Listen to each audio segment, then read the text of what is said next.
ರಾಜ್ಯಸಭೆ ಚುನಾವಣೆ ಹಿನ್ನೆಲೆಯಲ್ಲಿ ಇಂದು ಬಿಜೆಪಿ ಶಾಸಕಾಂಗ ಸಭೆಗೆ ಕಡ್ಡಾಯವಾಗಿ ಹಾಜರಾಗುವಂತೆ ಶಾಸಕರಿಗೆ ಈಗಾಗಲೇ ಸೂಚನೆಯನ್ನ ಕೊಡಲಾಗಿದೆ.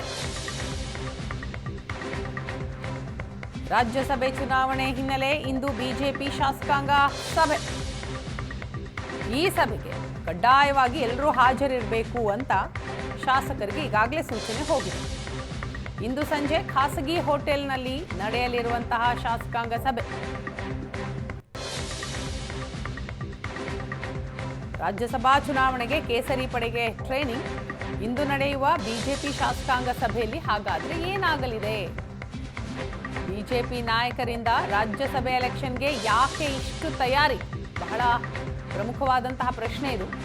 ಬಿಜೆಪಿ ಶಾಸಕರು ಸಚಿವರಲ್ಲಿ ಈಗಾಗಲೇ ಕುತೂಹಲ ಹೆಚ್ಚಿರುವಂತಹ ಇಂದಿನ ಸಭೆ. ಇಂದು ನಡೆಯುವ ಬಿಜೆಪಿ ಶಾಸಕಾಂಗ ಸಭೆಯಲ್ಲಿ ಹಾಗಾದ್ರೆ ಏನಾಗಲಿದೆ? ಬಿಜೆಪಿ ನಾಯಕರಿಂದ ರಾಜ್ಯಸಭೆ ಎಲೆಕ್ಷನ್ಗೆ ಯಾಕೆ ಇಷ್ಟೊಂದು ತಯಾರಿ? ಅದಕ್ಕಾಗಿಯೇ ಸಪರೇಟ್ ಆಗಿ ಬಿಜೆಪಿ ಶಾಸಕಾಂಗ ಸಭೆ ಕರೆದಿರುವಂಥದ್ದು. ಪ್ರತಿಯೊಬ್ಬ ಶಾಸಕರೂ ಕೂಡ ಈ ಸಭೆಗೆ ಬರಲೇಬೇಕು ಅನ್ನುವಂತಹ ಸೂಚನೆ ಈಗಾಗಲೇ ರವಾನೆ ಆಗಿದೆ. ಈ ಬಗ್ಗೆ ಮತ್ತಷ್ಟು ಮಾಹಿತಿಯನ್ನ ಕೊಡ್ತಾರೆ ನಮ್ಮ ಹಿರಿಯ ಪ್ರತಿನಿಧಿ ಆನಂದ ಬೈದನಮನೆ. ಇದೀಗ ನಮ್ಮ ಜೊತೆ ಸಂಪರ್ಕದಲ್ಲಿದ್ದಾರೆ. ಆನಂದ, ಮೇಲ್ಮನೆಯ ಮೆಗಾ ಫೈಟ್, ಈ ಫೈಟ್ಗೆ ಉಳಿದಿರುವಂಥದ್ದು ಕೇವಲ 2 ದಿನ. ಅಂಥದ್ರಲ್ಲಿ 3 ಪಕ್ಷಗಳಿಗೆ ಒಂದು ರೀತಿಯ ಪ್ರತಿಷ್ಠೆ ಇದು. ಹಾಗಾದ್ರೆ 3 ಪಕ್ಷಗಳಲ್ಲಿ ಈ ಸಂಬಂಧ ಆಗ್ತಾ ಇರುವಂತಹ ತಯಾರಿ, ಜೊತೆಗೆ ವಿಶೇಷವಾಗಿ ಬಿಜೆಪಿ ಇವತ್ತು ಕರೆದಿರುವಂತಹ ಶಾಸಕಾಂಗ ಸಭೆ, ಅದರ ಮಹತ್ವ ಎಲ್ಲದರ ಬಗ್ಗೆ ಮಾಹಿತಿ ಕೊಡೋದಾದ್ರೆ.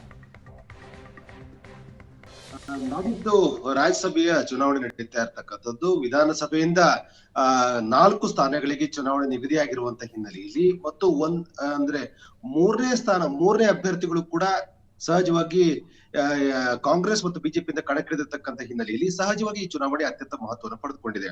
ಈ ಬಾರಿಯ ರಾಜ್ಯಸಭಾ ಚುನಾವಣೆನ ಅತ್ಯಂತ ಗಂಭೀರವಾಗಿ ತೆಗೆದುಕೊಂಡಿರ್ತಕ್ಕಂಥ 3 ಪಕ್ಷಗಳು ಹೇಗಾದ್ರೂ ಮಾಡಿ ತಮ್ಮ ಅಭ್ಯರ್ಥಿಗಳನ್ನ ಗೆಲ್ಸ್ಕೊಳ್ಬೇಕಾಗಿರ್ತಕ್ಕಂಥ ಪ್ಲಾನ್ ಆಫ್ ಆಕ್ಷನ್ ಗಳನ್ನ ಮಾಡ್ತಾ ಇದೆ. ಅನಾಯಾಸವಾಗಿ ಬಿಜೆಪಿ 2 ಸ್ಥಾನಗಳನ್ನ ಗೆಲ್ಕೊಳ್ಳಿಕ್ಕೆ ಅವಕಾಶಗಳಿದೆ, ಕಾಂಗ್ರೆಸ್ 1 ಸ್ಥಾನವನ್ನು ಗೆದ್ಕೊಳ್ಳಿಕ್ಕೆ ಅವಕಾಶ ಇದೆ. ಆದ್ರೆ ಇರ್ತಕ್ಕಂಥದ್ದು ಬಿಜೆಪಿಯಿಂದ ಕಣಕ್ಕಿಳಿದಿರ್ತಕ್ಕಂಥ 3ನೇ ಅಭ್ಯರ್ಥಿ, ಕಾಂಗ್ರೆಸ್ನ ಕಣಕ್ಕಿಳಿದಿರ್ತಕ್ಕಂಥ 2ನೇ ಅಭ್ಯರ್ಥಿ ಮತ್ತು ಸಂಖ್ಯಾಬಲದ ಕೊರತೆ ಇರುವಂತಹ ಜೆಡಿಎಸ್ ನ ಅಭ್ಯರ್ಥಿ ಕೂಡ ಕಣದಲ್ಲಿರುವಂತಹ ಹಿನ್ನೆಲೆಯಲ್ಲಿ ಸಹಜವಾಗಿ ಈ ಚುನಾವಣೆ ಸಂಬಂಧಪಟ್ಟ ಹಾಗೆ ಒಂದಷ್ಟು ಕುತೂಹಲಗಳು ಇದ್ದೇ ಇದೆ. ಹಾಗಾಗಿಯೇ ಈ ಚುನಾವಣೆ ಹೇಗಾಗತ್ತೆ ಮತ್ತು ಈ ಚುನಾವಣೆ ಸಂಬಂಧಪಟ್ಟ ಹಾಗೆ ತಯಾರಿಗಳು ಎಲ್ಲವೂ ಕೂಡ ಸಹಜವಾಗಿ ರಾಜಕೀಯ ವಲಯದಲ್ಲಿ ದೊಡ್ಡ ಮಟ್ಟದ ಚರ್ಚೆ ಕಾರಣ ಆಗಿದೆ. ಒಂದು ಕಡೆ ಸಂಖ್ಯಾಬಲದ ಕೊರತೆ ಇದ್ರೂ ಕೂಡ 2ನೇ ಅಭ್ಯರ್ಥಿನ ಕಣಕ್ಕಿಳಿಸಿರ್ತಕ್ಕಂಥ ಕಾಂಗ್ರೆಸ್ ಆತ್ಮಸಾಕ್ಷಿಯ ಮತಗಳನ್ನು ಹೆಚ್ಚಿಕೊಂಡಿದೆ. ಹಾಗಾಗಿ ಜೆಡಿಎಸ್ ಅಭ್ಯರ್ಥಿಗೆ ಸೋಲಾಗತ್ತಾ, ಕಾಂಗ್ರೆಸ್ ಅಭ್ಯರ್ಥಿಗೆ ಸೋಲಾಗತ್ತಾ ಅಂತಕ್ಕಂಥ ಚರ್ಚೆಗಳು ನಡೆದಿರೋ ಮಧ್ಯೆ ಬಿಜೆಪಿ 3ನೇ ಅಭ್ಯರ್ಥಿಯನ್ನ ಅಚ್ಚರಿ ರೀತಿಯಲ್ಲಿ ಕಣಕ್ಕಿಳಿಸುವ ಮೂಲಕ ಅವ್ರನ್ನ ಗೆಲ್ಸ್ಕೊಳ್ತಕ್ಕಂಥ ಪ್ಲಾನ್ ಅನ್ನ ಮಾಡ್ತಾ ಇದೆ. ಹಾಗಾದ್ರೆ ಇವತ್ತು ಚುನಾವಣೆಗಳು ಹೇಗಿರ್ಬೇಕು, ಯಾರಿಗೆ ಮತ ಹಾಕ್ಬೇಕು ಮತ್ತು ಚುನಾವಣೆ ಒಟ್ಟಾರೆ ಪ್ಲಾನ್ ಆಫ್ ಆಕ್ಷನ್ ಬಗ್ಗೆ ನಿರ್ಧಾರ ಮಾಡುವಂತ ಹಿನ್ನೆಲೆಯಲ್ಲಿ ಇವತ್ತು ಬಿಜೆಪಿಯ ಶಾಸಕಾಂಗ ಪಕ್ಷ ಸಭೆಯನ್ನು ಕೂಡ ಕರೆಯಲಾಗಿದೆ. ಇವತ್ತು ಸಾಯಂಕಾಲ 6:30 ಸುಮಾರಿಗೆ ಖಾಸಗಿ ಹೋಟೆಲ್ ನಡೀತಕ್ಕಂಥ ಸಭೆಗೆ ಹಾಜರಾಗುವಂತೆ ಎಲ್ಲ ಬಿಜೆಪಿ ಶಾಸಕರಿಗೆ ಸೂಚನೆಯನ್ನು ಕೊಡಲಾಗಿದೆ. ಬಹಳ ಮುಖ್ಯವಾಗಿ 6 ಹಂತದಲ್ಲಿ ಚುನಾವಣೆ ನಡೀತಾ ಇರುವಂತಹ ಹಿನ್ನೆಲೆ, ಅಂದ್ರೆ ಚುನಾವಣಾ ಪ್ರಕ್ರಿಯೆಗಳು 6 ಹಂತದಲ್ಲಿ ನಡೀತದೆ. ಬಹಳ ಮುಖ್ಯವಾಗಿ ಮೊದಲ ಅಭ್ಯರ್ಥಿ ಆಗಿರ್ತಕ್ಕಂಥ ನಿರ್ಮಲಾ ಸೀತಾರಾಮನ್ ಅವರಿಗೆ 46 ಮತಗಳನ್ನು ಹಾಕ್ಬೇಕು ಅಂತ ಈಗಾಗಲೇ ನಿರ್ಧಾರ ಆಗಿದೆ.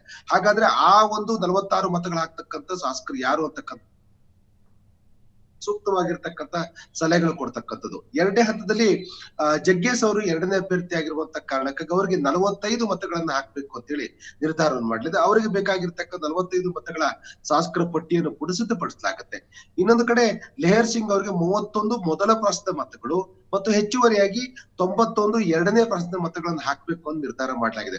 ಹಾಗಾದ್ರೆ ಯಾರಿಗೆ ಮತವನ್ನು ಹಾಕ್ಬೇಕು ಅಂತಕ್ಕಂಥದ್ದು ಮತ್ತು ಯಾವ ರೀತಿ ಚುನಾವಣಾ ಪ್ರಕ್ರಿಯೆಯಲ್ಲಿ ಭಾಗಿಯಾಗಬೇಕು ಶಾಸಕರು ಅನ್ನೋದು ಸಂಬಂಧಪಟ್ಟ ಹಾಗೆ ನಿರ್ದೇಶನ ಕೊಡ್ಲಿಕ್ಕೆ ಸ್ಪಷ್ಟವಾಗಿರ್ತಕ್ಕಂಥ ಒಂದು ಸಲಹೆ ಸೂಚನೆ ಕೊಡುವ ಸಂಬಂಧಪಟ್ಟ ಹಾಗೆ ಒಂದು ಚುನಾವಣೆಯ ರಿಹರ್ಸಲ್ ಆಗ್ಬೇಕಾಗಿರ್ತಕ್ಕಂಥ ಅನಿವಾರ್ಯತೆ ಇರುವಂತ ಕಾರಣಕ್ಕಾಗಿ ಇವತ್ತು ಶಾಸಕ ಪಕ್ಷ ಸಭೆಯನ್ನು ಕರೆಯಲಾಗಿದೆ.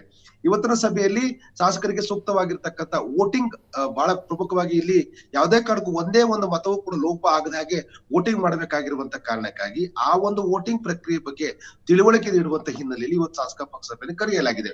ಮತ್ತು ಕಾಂಗ್ರೆಸ್ ಮತ್ತು ಜೆಡಿಎಸ್ ನಾಳೆ ಶಾಸಕ ಪಕ್ಷ ಸಭೆಯನ್ನು ಕರೆದಿದೆ. ಅಲ್ಲೂ ಕೂಡ ಇದೇ ರೀತಿಯಾಗಿರ್ತಕ್ಕಂಥ ಪ್ಯಾಟರ್ನ್ಗಳು ಮುಂದುವರಿಯುತ್ತೆ. ಸೊ ಒಟ್ಟಾರೆ ಬಿಜೆಪಿ ಈ ಚುನಾವಣೆ ಅತ್ಯಂತ ಗಂಭೀರವಾಗಿ ತೆಗೆದುಕೊಂಡಿರುವಂತ ಕಾರಣಕ್ಕಾಗಿ ಮತ್ತು ಮೊದಲ ಪ್ರಾಸದ ಮತಗಳನ್ನು ಹಾಕ್ತಕ್ಕಂಥದ್ದು ಎರಡನೇ ಪ್ರಾಸ್ತಾವಿಕ ಮತಗಳನ್ನ ಹಾಕ್ತಕ್ಕಂಥ ಸಂದರ್ಭದಲ್ಲಿ ಎಚ್ಚರಿಕೆ ವಹಿಸಬೇಕಾಗಿರ್ತಕ್ಕಂಥ ಹಿನ್ನೆಲೆಯಲ್ಲಿ ಸಹಜವಾಗಿಯೇ ಶಾಸಕರುಗಳಿಗೆ ಬೇಕಾಗಿರ್ತಕ್ಕಂಥ ಮಾರ್ಗದರ್ಶನವನ್ನು ನೀಡುವಂತ ಉದ್ದೇಶದಿಂದ ಇವತ್ತಿನ ಶಾಸಕಾಂಗ ಸಭೆ ಕರೆದಿರ್ತಕ್ಕಂಥ ಬಿಜೆಪಿ ಟೋಟಲ್ ಚುನಾವಣೆ ಬಗ್ಗೆ ಒಂದ್ ರೀತಿ ರಿಹರ್ಸಲ್ ಅನ್ನ ಮಾಡುತ್ತೆ. ಆ ಮೂಲಕ ತಮ್ಮ 3 ಜನ ಅಭ್ಯರ್ಥಿಗಳನ್ನು ಗೆಲ್ಸ್ಕೊಳಕ್ಕೆ ಬೇಕಾಗಿರ್ತಕ್ಕಂಥ ಒಂದು ಪ್ಲಾನ್ ಆಫ್ ಆಕ್ಷನ್ ಗಳನ್ನು ಕೂಡ ಮಾಡ್ಲಿಕ್ಕೆ ಬಿಜೆಪಿ ನಿರ್ಧಾರ ಮಾಡಿದೆ. ಇನ್ನೊಂದ್ ಕಡೆ ಕಾಂಗ್ರೆಸ್ ಮತ್ತು ಜೆಡಿಎಸ್ ನಾಳೆ 6 ಗಂಟೆ ನಂತರದಲ್ಲಿ ಶಾಸಕಾಂಗ ಸಭೆಯನ್ನು ಕರೆದಿದೆ. 10ನೇ ತಾರೀಕು ಬೆಳಿಗ್ಗೆ ಚುನಾವಣೆ ನಿಗದಿಯಾಗಿರ್ತಕ್ಕಂಥ 9 ರಿಂದ 4 ಗಂಟೆ ತನಕ ಚುನಾವಣೆ ನಿಗದಿಯಾಗಿದೆ. 4 ಗಂಟೆ ನಂತರದಲ್ಲಿ ಮತದಾನದ ಎಣಿಕೆ ನಡೀತಿದೆ ಮತ್ತು ಈ ಚುನಾವಣೆಯಲ್ಲಿ ಯಾರು ಗೆಲ್ತಾರೆ ಅಂತಕ್ಕಂಥದ್ದು ಕೂಡ ಬಹಳ ಪ್ರಮುಖ ಆಗಿದೆ. ಸಂಖ್ಯಾಬಲದ ಕೊರತೆ ಕಾರಣಕ್ಕಾಗಿ ಜೆಡಿಎಸ್ ಮತ್ತು ಕಾಂಗ್ರೆಸ್ನ ಅಭ್ಯರ್ಥಿಗಳಲ್ಲಿ ಯಾರು ಗೆಲುವನ್ನು ಸಾಧಿಸ್ತಾರೆ ಅಂತಕ್ಕಂಥ ಚರ್ಚೆಗಳು ಇರುವಂತ ಕಾರಣಕ್ಕಾಗಿ ಯಾರನ್ನ ಬೆಂಬಲಿಸ್ತಾರೆ ಅನ್ನೋದ್ರ ಬಗ್ಗೆ ಇನ್ನೂ ಕೂಡ ಒಂದು ಕ್ಲಾರಿಟಿ ಇಲ್ಲದೆ ಇರುವಂತ ಕಾರಣಕ್ಕಾಗಿ ಈಗಿರುವ ಸನ್ನಿವೇಶದಲ್ಲಿ ಎಲ್ಲ ಅಭ್ಯರ್ಥಿಗಳು ಕೂಡ ಕಣದಲ್ಲಿ ಇರುವಂತ ಸನ್ನಿವೇಶ ಕ್ರಿಯೇಟ್ ಆಗಿರುವಂತ ಕಾರಣಕ್ಕಾಗಿ ಸಹಜವಾಗಿ ಚುನಾವಣೆ ಕುತೂಹಲನ ಮೂಡಿಸಿದೆ. ಒಟ್ಟಾರೆ ಚುನಾವಣೆ ಸಂಬಂಧಪಟ್ಟಾಗ ಇರ್ತಕ್ಕಂಥ ಎಲ್ಲ ಗೊಂದಲಗಳಿಗೆ ತೆರೆ ಎಳೆಯುವಂತ ಹಿನ್ನೆಲೆಯಲ್ಲಿ ಬಿಜೆಪಿ ಒಂದಷ್ಟು ವೇಗವನ್ನು ಪಡೆದುಕೊಂಡಿದ್ದು ಇವತ್ತಿನ ಶಾಸಕಾಂಗ ಸಭೆಯಲ್ಲಿ ಅವೆಲ್ಲವೂ ಕೂಡ ಒಂದು ಕ್ಲಿಯರ್ ಆಗತ್ತೆ.